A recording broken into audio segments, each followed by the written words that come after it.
ఇంట గెలిచి రచ్చ గెలవండి అని ఎవరైనా అంటే పెద్దగా ఎవరూ పట్టించుకోవడం లేదు. లోకల్లో ఎప్పుడైనా ప్రూవ్ చేసుకోవచ్చు. ముందు నాన్ లోకల్లో జెండా పాతేద్దాం అనే మాటే స్పీడ్ అందుకుంటోంది.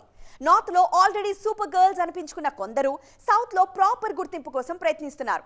ఇంతకీ ఎవరు వారు? ఇండియన్ సినిమా హిస్టరీలో ఒకే ఏడాది 2,000 కోట్ల సినిమాల్లో నటించిన లేడీగా దీపికా పదుకోన్ రే రికార్డ్ క్రియేట్ చేశారు. నెక్స్ట్ ఇయర్ కూడా ఆ లెగసీ కంటిన్యూ అయితే ఆమె క్రేజ్ ని అందుకోవడం అంతర సాధ్యమంటోంది గ్లామర్ వరల్డ్. ఆల్రెడీ జనవరిలో రిలీజ్ కి రెడీ అవుతోంది ఫైటర్. ప్రభాస్ తో చేసే కల్కి మీద కూడా ఆ రేంజ్ ఎక్స్పెక్టేషన్స్ ఉన్నాయి. కల్కి మీద దీపికా మాత్రమే కాదు, దిశా పాట్ని కూడా హోప్స్ పెంచుకుంటున్నారు. దిశ వెయిట్ చేస్తున్న ప్రాజెక్టులో ఫస్ట్ ప్లేస్ కొట్టేస్తోంది సూర్య కంగువా.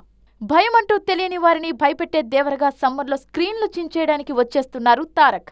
ఆయనకు జోడీగా కూల్గా కనిపిస్తున్నారు జాన్వీ కపూర్.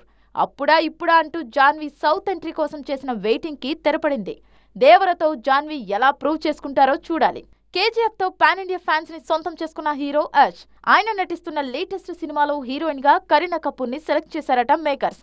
అదే నిజమైతే టాక్సిక్ సినిమా కరీనా కెరీర్ లో చాలా ఇంపార్టెంట్ మూవీ అవుతుంది. ఇటు ఆపరేషన్ వ్యాలంటైన్ కోసం వరుణ్ తేజ్ తో పాటు మానుషి చిల్లర్ కూడా ఈగర్ గా వెయిట్ చేస్తున్నారు. ఏరియల్ యాక్షన్ సినిమాగా తెరకెక్కిన ఈ సినిమాలో మానుషి క్యారెక్టర్ చాలా బాగుంటుందన్నది మేకర్స్ మాట. మరి ఈ సినిమాతో ఆమె టాలీవుడ్ లో జెండా పాతేస్తారా? Let's wait and see.